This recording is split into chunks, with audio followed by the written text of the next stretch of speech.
too young to vote, yet old enough to commit horrors. These teenage killers shocked the world and were sentenced to spend life behind bars. Our first case, Lee Boyd Malvo. On March 10, 2004, Chesapeake, Virginia became the site of a landmark sentencing that captivated the nation. Lee Boyd Malvo, 17 years old during the crimes, was sentenced to life without parole for his role in the Beltway sniper attacks that terrorized the Washington, D.C. area. His 3-week reign of terror had paralyzed an entire metropolitan region. But how did a troubled teenager from Jamaica become one half of America's most feared killing team? From October 2nd to 24th, 2002, Malvo and accomplice John Allen Muhammad carried out a series of shootings across Maryland, Virginia, and Washington, D.C., killing 10 people and injuring 3 others.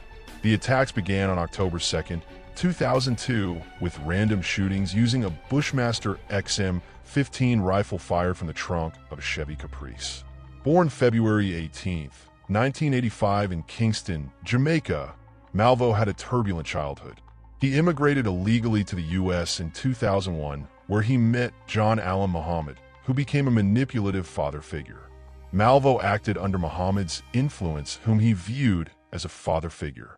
The manipulation was so complete that Malvo believed he was fighting a righteous war against society. The duo was caught on October 24, 2002, at a Maryland rest stop after a public tip following media broadcasts of their vehicle description and license plate. They were asleep in the car when arrested by federal and state authorities. In Virginia, he was tried first in Chesapeake for the murder of Linda Franklin on October 14, 2002.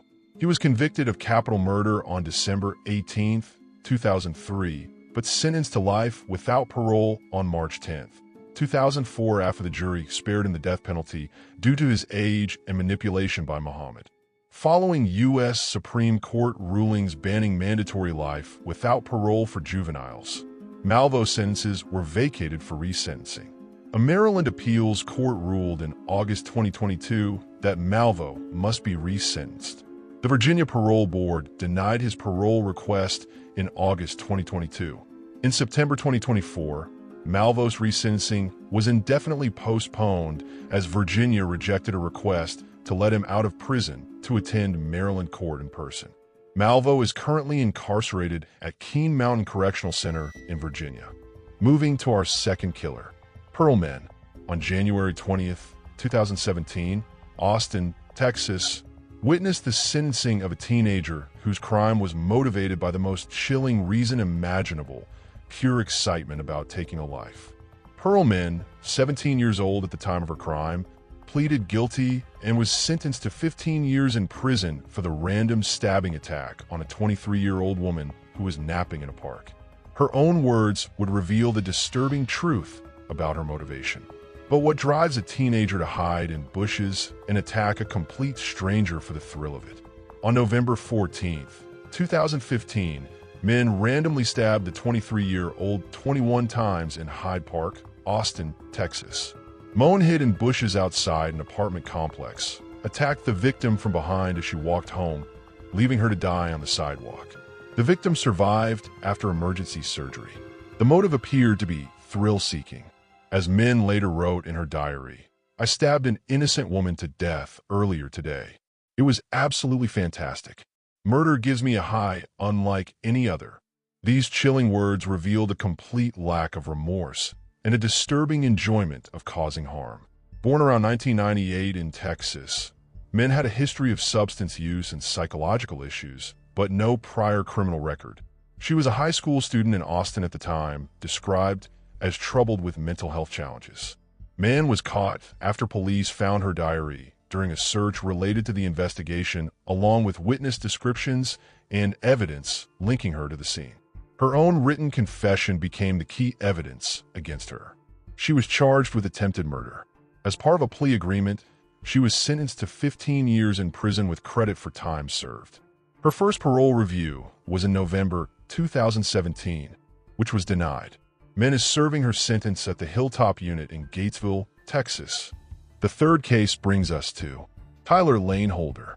On September 4th, 2014, Tarrant County, Texas, witnessed one of the most disturbing sentencing hearings involving a juvenile killer. Tyler Lane Holder, 17 years old, pleaded guilty to capital murder, attempted capital murder, and arson, receiving life in prison for the heinous acts against 6-year-old neighbor Alana Gallagher. His crimes had shattered a quiet Saginaw community's sense of safety. But how does a teenager living next door become capable of such calculated evil against an innocent child? On July 1st, 2013, Holder abducted Gallagher from her street while she was playing outside. He then committed serious harm against the child, suffocated her by placing a plastic bag over her head, bound her body with duct tape, and dumped it in a tarp near a creek. He also attempted to burn evidence related to the crime. The investigation intensified when DNA evidence from Gallagher's body linked Holder to the crime, and neighbors' suspicions about his behavior contributed to his identification as a suspect. The community had noticed his strange behavior around the time of the disappearance. When police arrived to arrest him on July 23, 2013, Holder shot and wounded Officer Charles Lodato during the confrontation, adding attempted capital murder to his charges. Born around 1996 in Texas, Holder grew up in Saginaw, a suburb of Fort Worth.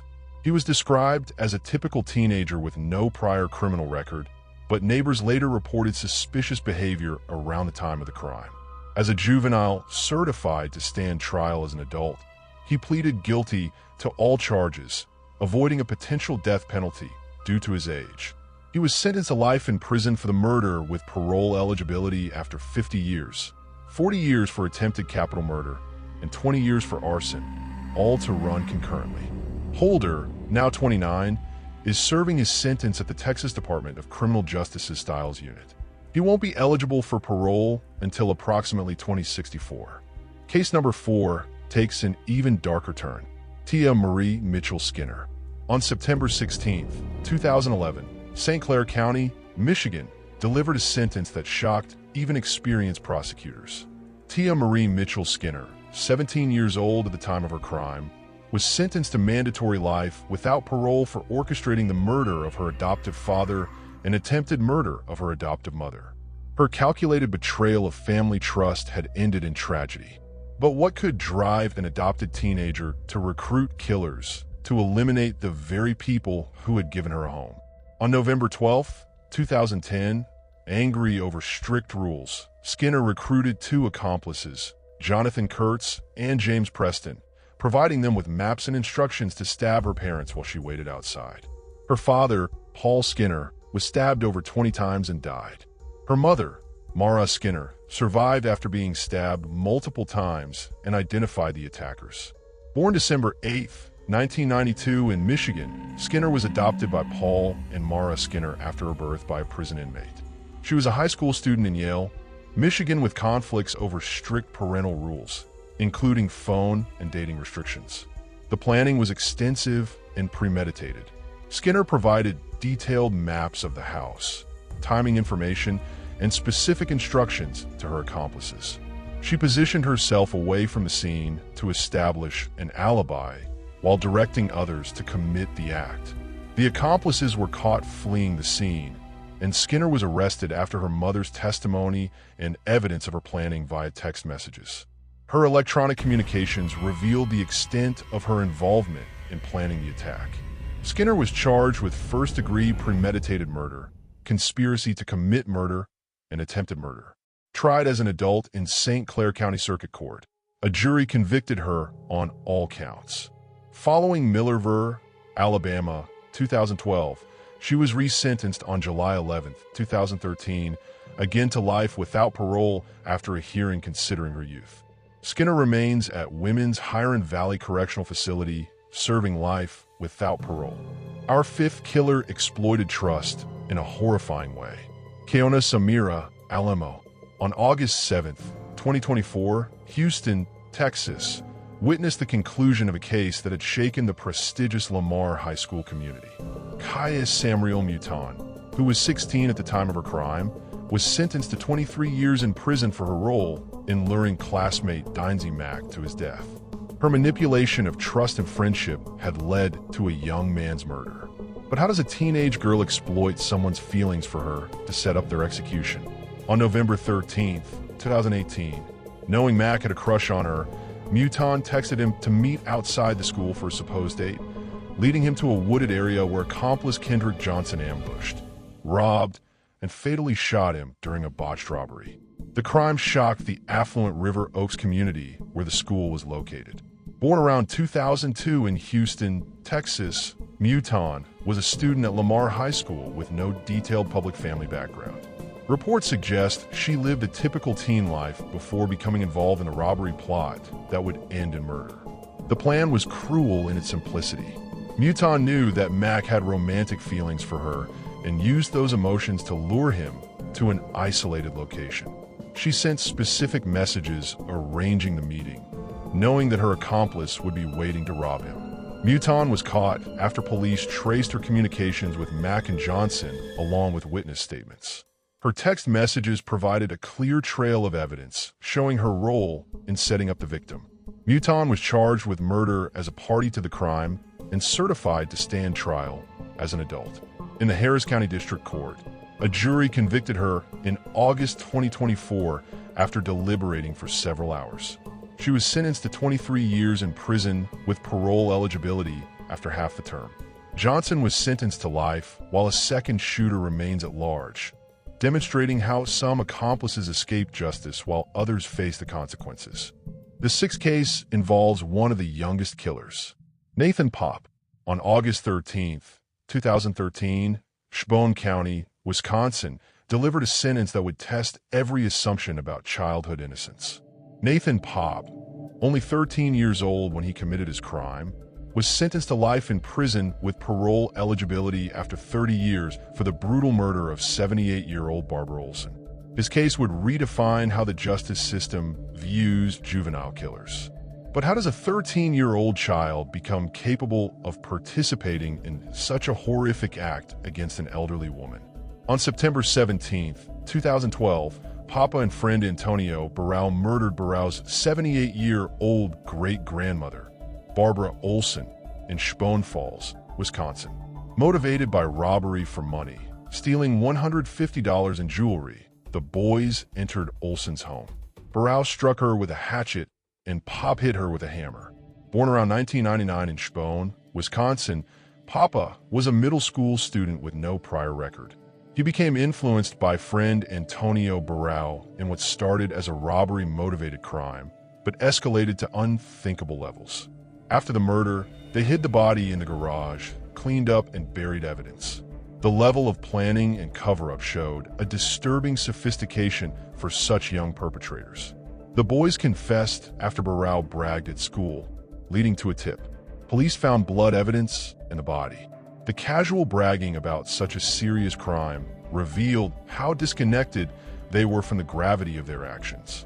Both were charged as adults with first-degree intentional homicide.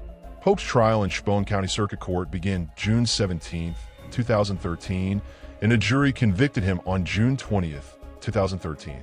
He was sentenced considering his youth, but the crime's brutality resulted in life in prison with parole eligibility after 31 years. Appeals were denied in 2017. His parole eligibility won't come until 2043 when he'll be 45 years old. Case 7 destroyed a friendship forever. John Derivative. On January 8, 2025, San Antonio, Texas, concluded a case that had begun with hope for a new year, but ended in senseless tragedy. John Doe, 17 years old at the time of his crime, was sentenced to 30 years in prison for shooting and killing his friend Jaden Perez during a drug deal gone wrong on New Year's Eve 2023. His case represents how quickly teenage friendships can turn deadly. But what drives a teenager to kill someone he considered a friend over a drug transaction? On December 31st, 2023, Doe shot and killed friend Jaden Perez during a drug deal gone wrong. The New Year's Eve shooting shattered two families and ended what should have been a celebration. Born around 2006 in San Antonio, Texas, Doe was a teenager involved in drug-related activities. No detailed family background is publicly available beyond the crime context. but his involvement in drug dealing at such a young age suggests a troubled path. The circumstances of the shooting suggest that what started as a routine drug transaction between friends escalated into fatal confrontation. The details of exactly what went wrong remain limited in public records, but the outcome was irreversible. Drew was arrested on February 29, 2024, as a person of interest. The investigation took nearly 2 months before authorities had enough evidence to make an arrest. He pleaded guilty to murder and was sentenced in Bihar County to 30 years. By pleading guilty, he avoided a lengthy trial and the possibility of an even longer sentence. The 8th killer used a controversial defense. Milo Morales. On January 31, 2013, Brazoria County, Texas, witnessed the sentencing of a case that would become a flashpoint in discussions about hate crimes and immigration. Milo Vildo Morales, 19 years old at the time of sentencing, was sentenced to life in prison without parole for beating classmate Joshua Wilkerson to death with a wooden rod. His claim of gay panic defense will be rejected by the jury. But what drives someone to kill a classmate and then try to justify it based on alleged unwanted advances? On November 16, 2010, after giving Wilkerson a ride home from school, Morales beat him to death with a wooden rod, claiming Wilkerson made an unwanted advance. He bound Wilkerson's hands and feet, partially burned the body, and dumped it in a field. Born around 1991 in Blee, Morales was brought illegally to the U.S. at age 10 by his parents. He grew up in Pearland, Texas, attended high school with the victim, and was undocumented with no prior record. Morales confessed during police questioning on November 19, 2010, after being identified as the last person seen with Wilkerson. His confession provided details about the crime that only the perpetrator would know. The gay panic defense claimed that Morales acted in sudden passion after an unwanted advance. However, the extent of the injuries and the subsequent cover-up suggested premeditation rather than a moment of panic. In Brazoria County District Court, trial began in January 2013. A jury convicted him on January 29, 2013, rejecting the sudden passion defense. The jury saw through the defense strategy and focused on the brutality of the crime. He was sentenced to life in prison without parole on January 31, 2013. Appeals were denied in 2014. Morales is at the Texas Department of Criminal Justice's Poundsky Unit. His case became a political talking point about immigration and crime, but at its core remains a story of a young life senselessly taken. Our 9th case sparked national legal debate. Brett Jones. On April 22, 2021, the United States Supreme Court upheld a sentence that had sparked national debate about juvenile justice. Brett Jones, who was 15 years old when he murdered his grandfather, had his life without parole sentence confirmed in the landmark case Jones v. Mississippi. His case would reshape how courts handle juvenile life sentences across America. But what transforms a troubled teenager's family argument into a deadly assault on the person trying to help him? On August 9, 2004, during an argument over Jones's girlfriend staying in the home, Jones stabbed his grandfather, Bertie Jones, 8 times with a steak knife and then a second knife after the first broke. The killing occurred in the kitchen, and Jones attempted to resuscitate him before fleeing. Born July 17, 1989 in Mississippi, Jones had a traumatic childhood with mistreatment from his stepfather, leading him to flee to his grandfather's home. He had no prior criminal history, but family conflicts had been escalating. The argument that led to the fatal stabbing centered on Jones's relationship with his girlfriend and his grandfather's rules about her staying in the house. What started as a typical teenage dispute escalated when emotions and anger overcame rational thought. He was caught nearby after police responded to the scene. Jones had attempted to help his grandfather after the stabbing, showing some immediate remorse, but it was too late to save him. Jones was charged with murder and tried as an adult in Lee County Circuit Court. A jury convicted him in 2005, and under Mississippi law at the time, he received a mandatory sentence of life without parole on August 12, 2005. Following Miller v. Alabama 2012, he was resentenced on December 18, 2015, again to life without parole after a hearing considering his youth and rehabilitation potential. The U.S. Supreme Court upheld the sentence on April 22, 2021, ruling no separate finding of permanent incorrigibility was required. Jones, 36, is at the Mississippi State Penitentiary serving life without parole. His case established important precedent about how juvenile life sentences can be imposed and reviewed. Case 10 involved a rising rapper, TK. On April 15, 2025, San Antonio, Texas, witnessed the final chapter of a case that had captivated hip-hop culture and the criminal justice system. Tamar Trayvon McIntyre, known as Rapper TK, was sentenced to 80 years in prison for his second murder conviction to run concurrently with his previous 55-year sentence. His crimes had turned him from rising rapper into one of America's most notorious young killers. But how did a teenage rapper turn his criminal exploits into chart-topping music while on the run for murder? Born June 16, 2000 in Long Beach, California, McIntyre moved to Texas as a child. He grew up in Arlington with gang affiliations and pursued rap music, gaining fame with the race while fugitive. In the first case, on July 26, 2016, at age 16, McIntyre participated in a home invasion robbery in Mansfield, Texas, where 21-year-old Ethan Walker was shot and killed during the robbery.